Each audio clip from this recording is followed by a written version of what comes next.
Tingnan natin the composition ng lineup ng magkabilang upunan. Halos parehas lang ng idea yung magkabilang jungler. Mas marami lang folks para sa kupunan dito ng TNC. Magsisimula na ang laban para sa ating game number 1, TNC versus Onyx.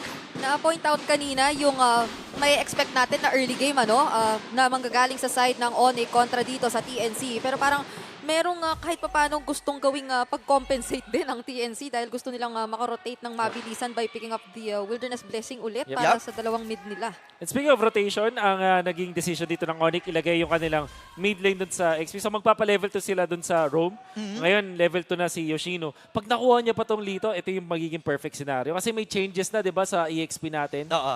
So alam natin, mas madali na mag-level 4 ngayon, kumpara sa previous patch. Oo. Boy, pero may maagang attempt na ginagawa dito ang Onyx Philippines. Baba sa 20% yung buhay ni Goyo. Mapapatipi siya, so may mga maiiwan siya or madedelay siya ng ilang minions dito sa may gitlang bahagi. Pero kung babalikan natin, may kanina may history, may trivia doon na mas marami pa lang na ipanalong laban ang TNC against Onyx Philippines kapag ka naglalaban sila. Oh, Nice. interesting. As a Interesting whole thought. na Yeah. ever since. Yep, pero sa ngayon, titignan natin ang mga emblems brought us by FWD Life Insurance. Mamaya na pala tingnan. May clash kasi. Oy, may clash May nagaganap dito na pagbagsak ng Appraiser's Wrath na kinakailangan naman layuan kahit papano. Pero ngayon parang ito pala ang similarity talaga ng Khalid at Terizla. Harap-harapan nating nakikitang hampasan. Di ba? Halos magkaparehas lang sila talaga ng ng kits na naibibigay. And ngayon, level 3 pa lang naman si Jesus. Same with Gem. Pero may hatakan na magaganap para sa unang turtle ng ating game. Ryzen, Yoshino at Bentings magkakakitaan. Jesus level 4 na rin. Pero bababa na sa 5K ang buhay ng turtle na ito. Mauuna lang sa poke dito si Jesus kontra kay Yoshino kaya medyo nakakapang-alangan ang pagpasok. Pero nandun na yung Raging Sandstorm. Bawasan na talaga dito yung roamer ng Onyx Philippines. Kaya naman si King Kong makakasecure siya dito ng turtle. Andoon yung penalty zone pero wala munang tatamaan. Disengage pero syempre hahabulin daw nila pero yung buhangin. Oo. Napa-flicker na rin actually si Jesus doon And sa ngayon early stage, ano ba mga aasahan natin dito, Will? Dapat nakakalamang yung Onyx at they should be utilizing yung kanilang Cho and yung kanilang Martis. Naku. Pero Uy, Sakit. napaano na? Magkaka-ulti na yun, Oh. yan na pala yung literal na condition ngayon ng TNC na nakita natin kung ano yung pwedeng dalin kapag ka napagana at napatama talaga ni Ben Things yung Iron Hook doon. Hindi naka-purify si Net, so todo ingat talaga ang kinakailangan. Naghintay doon si Bentix ng konting-konti lang. Kahit mga 2 seconds, 3 seconds, magkakaroon siya ng ultimate. Sadly, hindi yun yung nangyari. And now, Bentix still has got yung Bloody Hunt. Kaso na-invade sila ng kahit papaano dito ni Ryzen. Naagawan nga siya doon ng Green Camps. Pero medyo tahimik ang galawan ng ating magkabilang koponan rito. Palitan na lang lamang 400, 500 para sa Onyx Philippines. Mahaba-haba pa naman ang oras na tatakbuhin para sa second turtle ng ating game. Itong dalawang XP laner natin, naglolokohan lang. Naghaharapan lang sila. Pero sobrang similar nga ng ginagawa ditong, or kung ano man yung intentions na nakikita natin mula sa parehas na kupunan, kung saan sila nagkakatagpo at the same time. Kaya parang literal na napakahirap makita ng palitan o trades na nagmumula dito sa parehas na kupunan. At ngayon, magkakaroon na naman ng isang turtle na bago magka-turtle, napaka-onti ng mga pangyayari. Sabi, 0 kills in 4 minutes. Medyo tahimik ang ating bakbakan. At yung mga pagtitipid dito ng mga teams na kanilang flicker, for example, si Yoshino, wala siyang flicker nung kanina na ginamit. Hindi rin nila na-utilize. I always feel na kapag mga objectives, magandang i-secure mo na, gamitin mo na yung mga flicker mo kahit ma-deads ka afterwards, basta nakagawa ka ng play for your team. Yun nga pero may hook na gagawin. Meron na ring Bloody Hunt, kinomit on to Gem, kaso makunat-kunat yata yon. Si Eso naman doon sa bandang likod, Raging Stancer, papalayo, kaso nahuli siya ng penalty zone. The sustain won't be enough. First blood goes to Gem. At yung turtle, kinokontest naman ng TNC. Kumonekta doon yung Iron Hook pero may immune ni Ryzen. Si King Kong ngayon ang tinatarget. Ryzen will still be able to secure the turtle at agad-agad na pag-alis mula sa parehas na kupunan. Yan, nakakuha ng, kumbaga nakabawi na rin ng turtle dito, ang kupunan ng Onyx Philippines. 1.3K ang kanilang naging gold lead. Pero kapansin-pansin, innocent pa rin ang nakakalamang in terms of gold. sabihin na natin na medyo lamang kasi din talaga siya sa early game pagdating kay Nets eh. Yeah. Because of the range. Ang masasabi ko dito, ng ganda ng pagka-reset ng Onyx and also yung decision nila na i-go doon si Jesus. So, ang main difference sa Terizla versus Khalid, mas makunat naman itong si Terizla just because of the body of Smith.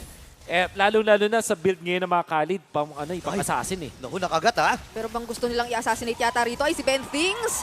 Mapapatumba nila. Napakagulo ng mga glooms at talagang nakaka-distract siyang makita sa mga team fight. Siya yung, kung tawagin ng isa kong kapwa caster Ano sa yan? LDL, natutulog na problema pag kami team fight. Bakit? Ba't natutulog na problema? Kasi yung mga glooms niya, yung mga tipong hindi mo masyadong namamalayang pumuputok pala. Oo. Ay, oo. Hindi mo nga rin makonsidera kung continuous damage ba yan o burst eh, di ba? Ano ba to, Wolf? Continuous damage o burst? Depende sa pagkagamit mo. Tama, Oo nga. tama. Di ba, pag pinagpatong-patong mo, burst siya. Ay, oo. Pero pag pa isa-isa mo siya nilagay, yun, continuous. tama naman. Oo. Pero sabay-sabay pa sasabog yun. Hindi naman, di ba? Parang... Kapag na-set up mo, kaso pag team fight, hindi. Siyempre, pag nakakita naman ng dalawang gloom yung kalaban mo, hindi naman pumutayin doon eh. So, usually ang burst niya is kapag nasa defense kayo. Ay, okay. But So, I guess pag pag okay na yung CDR mo, tapos meron ka namang ulti, so marireset yung mga stacks mo, doon siya mag-count as the burst. at least may natutunan tayo. Actually, hindi ko nga makonsidera yung burst eh. O continuous damage Mahirap eh. talaga. Pero sa ngayon, nakakuha na ng 2 kill ang Onyx Philippines. Kahit pa paano, stable pa rin naman ang CNC. So masasabi natin na kahit nakakalamang ang Onyx, ang laki pa rin ang chance nila na makabangon. Oo. Kasi 7 minutes pa lang naman eh, di ba? Oh, lalo na doon sa top lane na nakikita naman natin, hindi napapabayaan si Innocent. Lamang pa nga siya in terms of gold, nabanggit natin earlier. At hindi talaga siya nilulubayan dito ni Ben Things. Hanggang mamaya ay sasamahan kita, ganoon yung tipong pakiramdam. Samantalang sa Onyx, ay makakasecure lang naman sila ulit ng isa pang turtle dahil wala na ngang nag-contest mula sa side ng TNC. No, sinuko na rin actually ni King Kong yung pag-attempt. Kasi kulang din sila eh. At saka ginugulo yun may top lane eh. Pero si Benting sa... Ita-target na siya. Nandoon yung Way of the Dragon. Nandoon din naman yung Bennett's Rage mula kay Innocent. Pero yung damage ay medyo hindi pa natin mararamdaman. Tinatapangan pa siya rito ni Ryzen at Yoshino. At mukhang makaka-convert ang Onyx into a turret doon sa top lane. At hindi sila doon nasasatisfy. Tignan mo naman ang kanilang nagiging panggulo rin dito sa pagpa-farm ni King Kong. Grabe oh. Parang walang nangyari. Oo. Alam mo, nakakatakot pala yung naka-ulting Martis. Ngayon ko lang na-realize. Kasi parang galit na galit siya. Parang galit. gigil na gigil. May siga factor. By the way, brute force breastplate ang inuna dito ni Ryzen. So speed, yung gusto niya gawin. And kung papansin nyo, naka-quantum charge din siya. Pabilisan So talaga. talagang pabilisan, brute force breastplate, tapos nag-isang fury hammer lang siya. Alam natin, ang mga Martis, di ba, minsan pure damage, minsan molten essence into tank items. Siya, speed ang gusto niya. Uy, grabe, umabot pa doon yung Way of the Dragon. Pero makakasurvive pa ba rito si Yesu? Hindi na dahil linampas na siya ng maso at makaka-convert na naman ang Onyx into a turret objective. Parang kanina lang nandoon sila sa top, pero ngayon naman, nandoon sila sa boot. Yeah, ang nakakatakot dito, again, Nets ang nagkakaroon ng magandang laro dito. No? Kapag hindi mo na shutdown kasi Irretel sa early game, parang mamumroblema ka na eh. Kasi kailangan yung abutin. And kung titingnan mo, may pang-abot din naman sila dito, by the way. No? And dyan yung hook mula dito and yung Hesu na ultimate, yung Raging Sandstorm. Yeah. Pero ano nga ba ang meron dito sa items ngayon? Okay, so as you can see, di ba, yung naging choice nila dito yung brute force breastplate. Tapos ngayon, Sky Garden helmet for Ryzen. So tank Martis Kunat. na makita natin, pero walang molten essence. Kaso yung Fury Hammer na yan, yung casual Fury Hammer na yan, nagbibigay sa kanya ng penetration. Enough na yan para maging masakit. At syempre, pag talagang tinamaan nung decimation, kakati at kakati talaga. So, you have to watch out for this for TNC. Hindi ganun kadaling patumbahin si Ryzen. Hindi ka pwedeng bumabad sa harap nitong Martis na to. So, kailangan i-burst agad nila. Yeah. Kailangan na nga yatang gamitin yung kagat ni Bentix para lang kay Ryzen. Uy, pero nagamit na yung Astral Echo dito. Ngayon, itutuloy nila 10K para sa buhay ng Lord. Kinakailangan ng masecure ito ng Onyx, pero nandoon naman si Gem with the penalty zone once again. Ginamit na rin ni Yes yung kanyang Raging Sandstorm. Ryzen pa rin ang makakasecure ng Lord. Bensing dito na pagigitnaan, hindi na mabubuhay pa. At successful Lord take para sa Onyx. Gusto pa nga ata ng Onyx dito ng isa naghahanap pa Yoshino. Wala alas yung sipa dito pero yung knock-up makakatulong talaga sa kanya para makakuha ng kill. Magandang pag-box out mula sa kupunan ng Onyx Philippines at King Kong at ang buong kupunan ng TNC ay dedepensa muna. You can see bottom lane, nandun si Super Prince. Yeah. Kakaiba. Ngayon lang tayo makakita ng Leon Spirit Push. Well, ano yung pala? Nirush pala niya yung kayong Genius 1. So, sabi niya sa team, oy, penging item. So, yun, anong nangyari? Binigyan na siya ng isang buong lane. At ngayon, masakit na to. Oo, Kita mo naman, kahit si King Kong, nangangaray. Magic penetration para sa kanila. Pero si Yoshino naghahanap ng sisipain. Oo. Pero itutuloy muna nila yung pagbasag doon sa turret sa may Super bandang freaks. gitna. Pero ang lalim niya, ha? Ito yung Lilia na may black shoes pa natitira. Tapang. Alam mong may black shoes pa siya. Kasi humaharap siya ng sobra at pinupoke ng bongga yung kanyang mga katapat. And TNC, doon nakita naman natin mismo na napakarami na nila pero napaurong pa rin sila ng sabay-sabay. So bukod sa napakataas na poke potential na pinapakita ngayon ng Onyx kontra sa kanila, nandoon din pala yung kanilang kakaibang pagka-itemization, yung makunat na Ryzen pala to. So kaya pala nung binuhusan ng Bennett's Rage kanina, Oo. parang kiniliti lang yung Kinilitigan. Exactly. Well, if we're talking about, ito naman Beatrix, ang kanyang pinrioritize this time is the Malefic Roar after ng BOD. At ito na dapat yung signals para sa TNC na gamitin na yung kanyang ultimate. And by the way, sinabi natin na nakita rin natin sa graph, di ba? Yep. Early to mid talaga lamang yung Onyx. So, pasok pa rin to sa win condition nila. If ever na gustong manalo ng Onyx sa game number 1, mas magandang tapusin ng mas maaga tong game na to. Yeah, actually, kini-question nga natin yung first part ng game na dapat Onyx ang lamang doon sa nangyayari. Right after yung unang 30 ng ating game, adjustment kagad para sa Onyx Philippines. Priority kagad doon sa gold lane at tuloy-tuloy yung pag-abante ng Onyx Philippines dito. And kung titingnan natin in terms of gold earn, ang maganda naman, hindi nagpapahuli talaga itong si Innocent. And Yes. wala pang death itong si Innocent. So yung window sa kanila o yung insurance nila pagdating sa mid to late game or nasa mid na kasi tayo, pagdating ng late game ay nandun pa rin. Yes.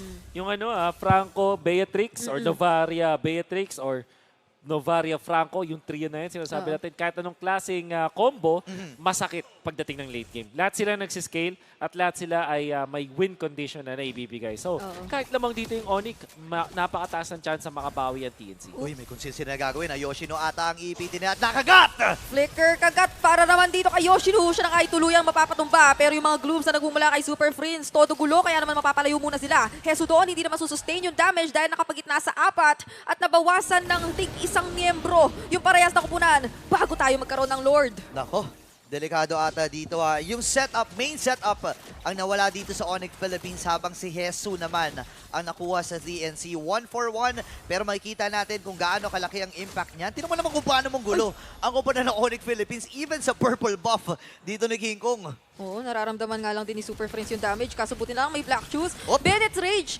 na binasto ay sumasakit na rin kahit papaano. Siguro dahil na rin sa nabanggit na meron na siyang Malefic Roar. Kaya naman nakakapagtapang na rin kahit papaano ang TNC. Pero Aray! yung Lord At sakit na ng pokes dito, Super Prince. Bababa sa 40%, pero dyan ay sipa! hindi rin kumonekta yung Iron Hook. Kaya naman si King Kong dito, tinatarget na talaga. Ibinubuhos lahat ng skills. At yung Lord na punta sa Onyx Philippines, tinutuloy naman yung laban. At makakakuha ng isa. That's King Kong down para sa side ng TNC. Pero makakabawi na rin si Innocent. Paunti-unting mga Nibiru kontra sa mga miyembro ng Onyx. Kaya naman ngayon, tinutuloy na nila. Si Gem na yata ang isusunod pa. That's a triple kill para kay Innocent na mukhang aapatin pa. At potentially lilima. Pero makakatakbo naman papalayo si Nets. Hindi pa siya tapos ha, pwede pa siya mag-snipe dito. Hindi, uuwi na muna itong si Innocent. 4-man down para sa TNC. Napakaganda pag-punish mo natin sa TNC. Pero maganda rin naman yung Lord Dance na nakita natin mula sa Onyx. Ang ginawa din nila dito, sinipa doon si King Kong. At nung ginawa ni Ryzen, itong si King Kong, nakapag-focus na itong Onyx, utilizing Nets as well as Super Prince para i-take out yung Lord. So nagkaroon pa rin ng chance na magkaroon ng retry si Ryzen. However, makikita natin na dahil dun sa kagat kay Yoshino at si Ryzen na nagdalawang isip siya kung pupunta pa siya kay Innocent nung binabaril na siya ni Innocent at medyo naramdaman niya na Makati, napabak siya. So ang dami niyang siguro na waste na oras doon. And napakagandang flicker coming out from Innocent. Fortunately para sa Onyx, Ayan na nabuhay doon naman. isa. Pero yung penalty zone, medyo napatama sa tatlo. Kinakailangan nila makatakbo dahil si Nets naman ngayon ang nagwawala. That's a shutdown para kay Innocent. Sipa. Killing spree na rin siya. At si King Kong naman yata ang isusunod at hindi na makakatakas pa. Yoshino makakakuha at makakasecure ng kill. Goyo lilipad na lang papalayo. Dalawa na lang sila ni Ben Things na natin matitira. Grabe yung bawi ng Onyx Philippines dito. Basag din yung gitna ng Torre. Pwede na nilang ituloy ito, Nets. Marami pa sila mga minions. 3 members pa ang wala para sa TNC. Pinagboto Maaari rin. nilang i-base lang ito. Napakasakit na pala ng damage ni Nets on to Ben Oy! Stings. At ang penalty zone at Nice block! mukhang diretso na pala. Isang bagsakang clash lang ang kinailangan. Onyx Philippines takes game number 1. Nagmamadali ang Onyx Magic and that